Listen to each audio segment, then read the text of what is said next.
morning, guys. Hope you're having an amazing day. It is Ping here. Today is our final day in Turkey and we're spending it in one of the biggest food cities in the entire world, Istanbul. I'm super excited because there are still a lot of foods here in Turkey that I have yet to try, and I'm hoping that I can try today. I'm hoping that I can find a store that sells delicious foods, or multiple stores that sells delicious foods actually. But today we're going to go on a full-on street food tour here in Istanbul, and I can't wait to share it all with you guys in this video. Let's start eating our way through this city.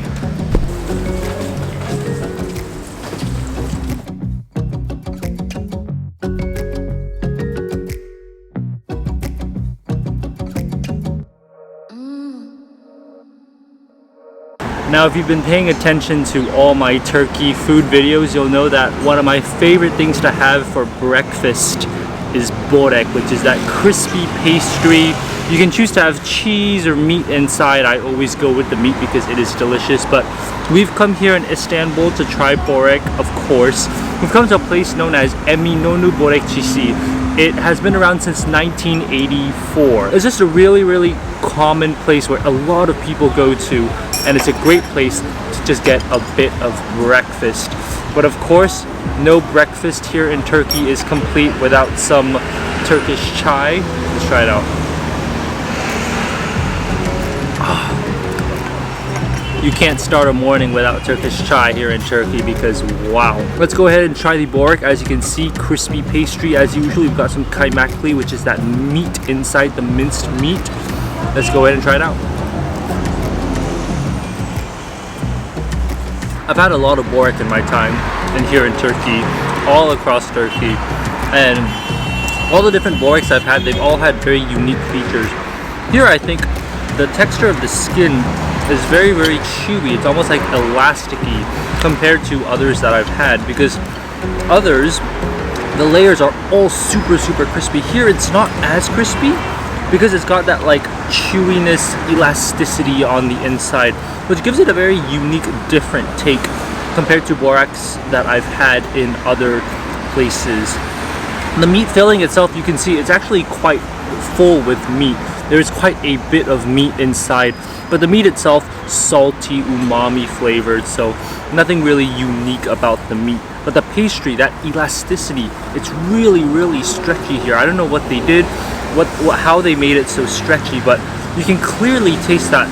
It's a little bit, yeah, it's got more chew compared to other Borics where it's just you bite it and it's just pure crispy, like cracker almost. I've had so much Boric, it's kind of like, you know, common to me at this point. But I will say the dough, super unique. So if you're in Eminönü, come and check it out. I wouldn't say that that's the best Boric I've had here in Turkey, but it's a very local spot. The location couldn't be better. It's just the vibe of the place. You're on the street, you're in the market. I mean, it doesn't get much better in terms of location and vibe. So I would recommend go and checking it out. The pastry itself is very stretchy, very elasticy. So I don't think you can get that anywhere else if that's what you're looking for.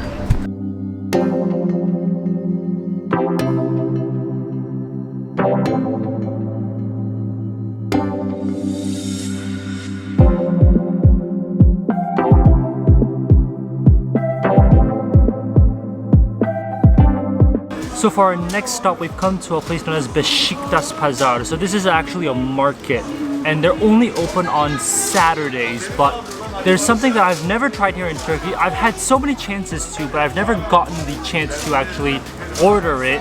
It is Gozleme, which is like a Turkish pancake almost. I would say like it's like a Turkish tortilla is the closest thing I can call it. I mean, looking at it, you can see it's toasty, it's nice, it's crispy on the outside. Inside there's meat, but it's like a pancake. It's super flat. You can just tell. I mean, just look at how thin layered this is. It is like paper thin almost. So I chose the one with kaymakli, which is meat again. So she just put some meat and then she just put it on this huge like stone plate, and it's really hot. She just cooks and flips it, puts some oil. It looks really good, and it looks super crispy. So let's go ahead and try out a piece.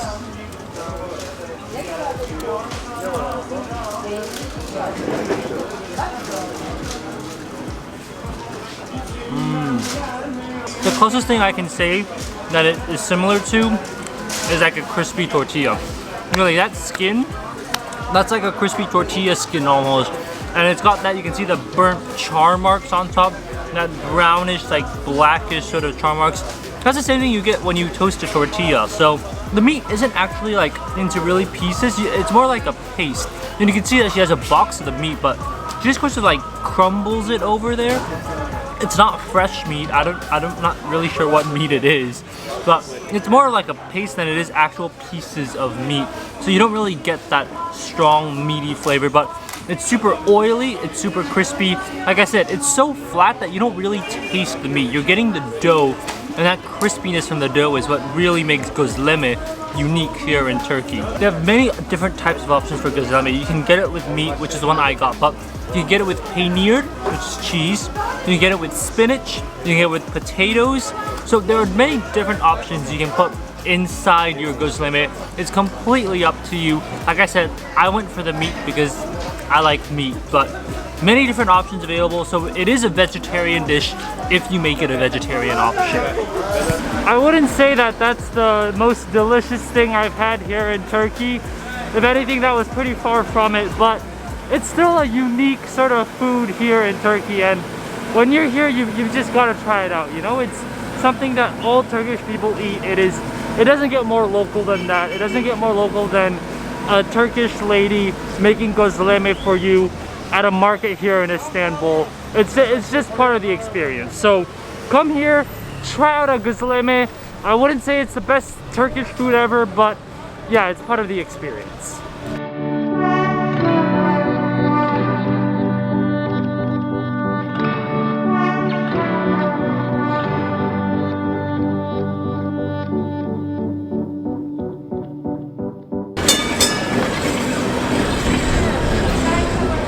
So this next restaurant, it's on the 5th floor, and there's no elevator.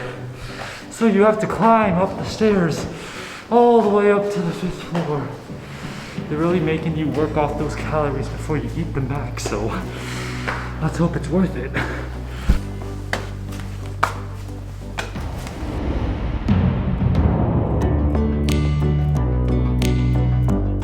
We have come to one of the most famous restaurants here in Istanbul. It is Sabirtasi restaurant. Now if you're asking, why is there nobody here? Like, it seems silent. Well, it's currently like 2:30 in the afternoon. It's not really an eating time. But they do have a small stall downstairs. So this is on the 5th floor. But they have a small stall downstairs selling the same things. And that stall is very popular. It's just like a little cart selling the main dish that we're getting here today. This is içli köfte. Now if you've watched my videos, you know I love köfte, those Turkish meatballs. I mean, they're delicious, right? But what if you had a Turkish meatball that was stuffed inside fried dough? That would be amazing, right? Well, that is exactly what içli köfte is. I've never had içli köfte before, so this is our first time trying it, and I'm super excited because this place, known as Sabirtasi restaurant, they make some of the best içli köftes you can find anywhere else in Istanbul, maybe even in all of Turkey. I'm really excited. I haven't tried this before. First, that meat, so many ingredients here. You can see onions, you can see peppers, you can see cilantro, then you can see that fried dough layer on the outside. Oh, this looks amazing. I have a bad feeling that I'm probably gonna burn my mouth eating this because it is hot, like really, really hot. It's freshly fried, but let's take a little bite.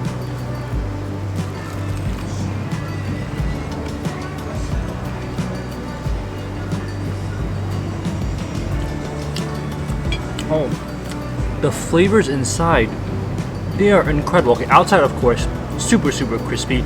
It's got like a bit of like a bite into it as well, but it's really, really crispy on the outside. But the meat, I don't actually taste meat. I taste a lot of dill, I taste a lot of cilantro, I taste a bit of that spiciness from the chili. But when it comes to actual meat, I'm not getting a very strong umami flavor. It's not like your typical köfte where it's like grilled meat juices dripping everywhere. This is completely different. I'm really, really impressed by this. Come here and get this. This is such a unique item. I honestly can't believe I've only eaten it on the last day before I'm leaving Turkey. So when you're in Turkey, come and try this out. Come here, this restaurant, and try this out because this is really, really unique. You're gonna be blown away by the flavors they used to season that meat. That was a very unique and delicious Turkish food. It's so unique, that spiciness and that herbiness. There's so many things going on in that little meatball. The best I can describe it is like the Turkish curry puff. It's spicy on the inside, it's got wheat, you know, that coating, it's fried on the outside. I'm pretty sure it's high in calories, but it is really, really delicious. Definitely go and give it a try there. Let's go get more food.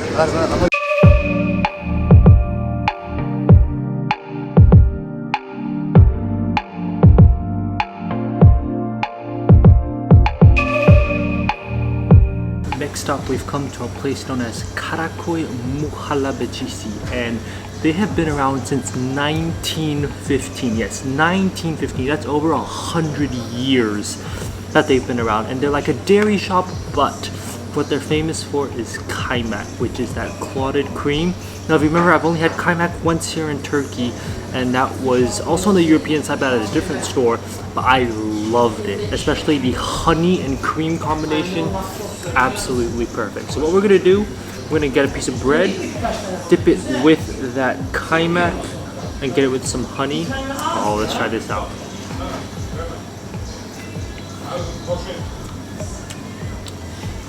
The cream here, it's so soft and silky. Literally, using the bread and combing the kaymak, it creates like silky strands. Oh, it is so smooth and silky. Oh, this is great.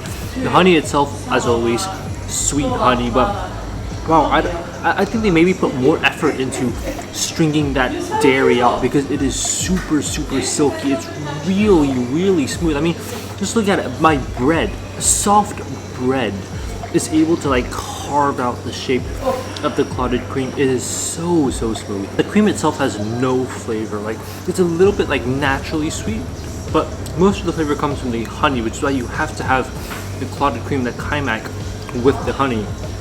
But the texture of the kaymak, that really silky, smooth texture, oh, that's what's blowing it away here, because I don't think I've had kaymak this smooth. It is just so silky. It's much more like smooth, elongated almost.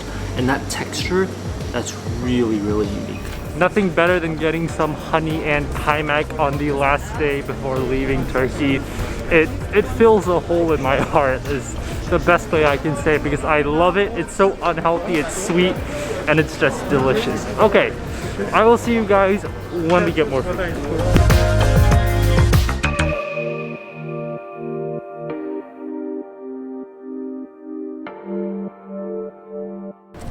The sun has set here in Istanbul, and once again, it is time for us to feast.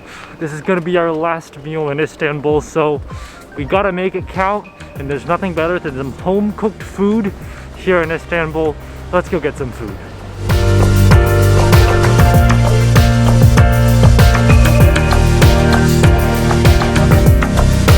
If you've watched my food videos here in Turkey, you'll know that I love Turkish home-cooked food. I love going to those traditional lokantasis where they serve cheap, delicious, fast food. That's exactly what we're gonna go for tonight, and of course, we're gonna go for a lokantasi. Now, this place here, I've been trying to come to this place so many times here in Istanbul, but every time I've come, they've been closed or they've been sold out. So this is a really, really good store. The name is Balkan Lokantasi, and there's actually a couple Balkan Lokantasis all throughout Istanbul. They're the same brand, they just have different branches. I had to get some of my favorites. We've gotten the köfte in a tomato sauce.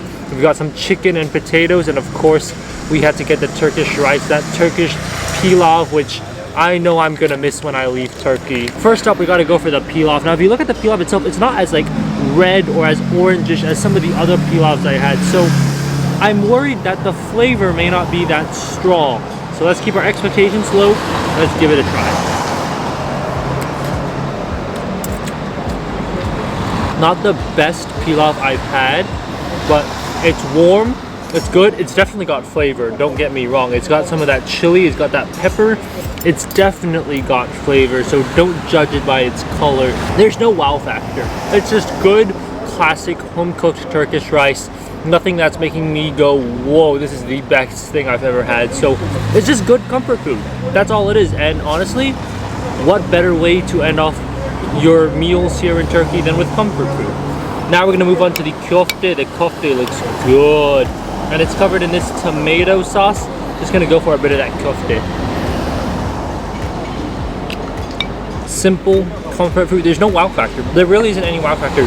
The meat is seasoned beautifully. You have this delicious tomato sauce on top. There's nothing special. It's just good, classic, home-cooked Turkish food. That's all it is. The meatballs themselves, really, really nice. They're not airy, they're not bouncy, they're just meatballs. There's nothing special about it. And I love how ordinary this food is. It's just so normal, typical, easy to make food. We've come to the chicken. They gave me a big piece of chicken and oh wow. This chicken actually looks really, really juicy. So I have high hopes for this chicken. Let's go ahead. Oh wow. Look at that. Look at that piece of chicken. Go ahead and give this a try.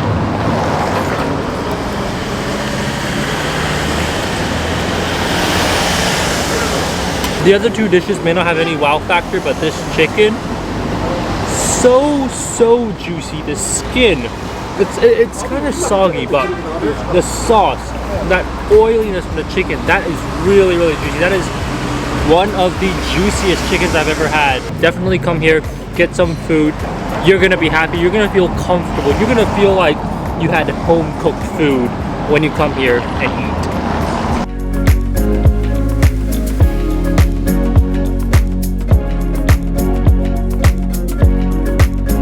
For dessert, we've come to a place known as Osmanlizadeler. They're literally like right in the center of Istanbul, near all the touristy spots, but they've been around since 1879, right? 1879, not 1979, 1879. That is ridiculous to believe. But I've gotten a whole bunch of baklavas because it's our last day here in Turkey, and of course, my favorite, apple tea. Let's give the apple tea a try first. Have I told you that I love apple tea here in Turkey? That is so delicious. Oh my goodness. When you come here, no matter what dessert you're having, get apple tea if they have it, because oh my god, it is so good. Now we got a whole plate of baklavas, all different types and shapes, but I'm not going to feature all of them. I'm going to feature the main one. So first off, your classic baklava, the simple classic, your pistachio based one. This looks really crunchy. Let's go ahead and give this a try. Out of all the baklavas I've had, this one, the pistachios are so toasted, like really toasted. There's a smoky pistachio flavor. Oh, I've never had a baklava like that. Inside, the skin isn't actually very crispy. So compared to other baklavas, the skin may lose out, but it's more doughy. It's almost more of like a cookie texture than it is a baklava texture. But let's not talk about the dough. The main thing, that pistachio, wow. It's so smoky. Like, I don't know what they did to the pistachios. Those are some of the best pistachios I have ever had. Wow. Next up, a walnut baklava. You know, this is a different type. It's like really elongated. You can see the walnuts are almost exploding on the sides. But the pastry looks really nice and crispy, just like the other one. Let's go ahead, give this a try. I would say the pastry for this, same as earlier. It's more doughy. It's almost like a cookie rather than a baklava. You don't get the clear, crispy layers. But just like the baklava earlier, the nut, the walnut in this one, super toasted. I don't know what they're doing to the nuts, but the nuts here, really good. The flavor on that nut is just delicious. It's almost like they toasted the nuts before they put them into the dessert. Or maybe they toasted them more than what other places are doing. But yeah, really good. Definitely come and get that walnut baklava. Next up, kadayif. Now the kadayif here, they have a milk kadayif, which oh my god, that already sounds heavenly to begin with. You can see all the little strands on the outside. Like this kadayif is literally just a bunch of strands put together, and I'm excited because their milk kadayif, I've heard, is supposed to be legendary at this place. Oh, look at that pistachio on the inside. Oh, this is gonna be so good. Try this out. That's the best kadayif I've had in Turkey, no question about it. The kadayif itself, you got that crispiness from the strands, of course. I mean, that's usual, but that milky flavor, that milky flavor, it just works so well with the kadayif. You've got pistachios, but the pistachios, they're not toasty like the other ones. They're actually really, really sweet. Grounded up really, really finely and put it inside the kadayif itself. That milk flavor, amazing. Yeah, best kadayif I've had in Turkey, no question about it. That crispiness from the outside, yeah. Come here, get the kadayif. I've heard that that's what they're famous for, and trust me, it's for a good reason. That kadayif is out of this world. I'm gonna finish this up, and depending if the store's still open, we're gonna get one more thing. Of course, there's no better way to end off any day here in Turkey with some Turkish ice cream or dondurma. I got vanilla and pistachio. Let's try it out. That sticky texture of dondurma never gets old. Sweetness from the vanilla, of course, but that stretchiness, that stickiness from the dondurma, that is just so unique about Turkish ice cream. Another thing I'm gonna miss when I leave Turkey. Anyways, that's all I have for you guys today. Hope you guys enjoyed this last food video here in Istanbul. I know I'm gonna miss Istanbul. I know I'm gonna miss Turkish food. I'm gonna be dreaming about dondurma, köfte, literally everything under the sun. So I hope you guys enjoyed this video. If you did, definitely give it a thumbs up and subscribe for more food and travel videos. My ice cream is melting, so I'll see you guys on the next one. Bye guys.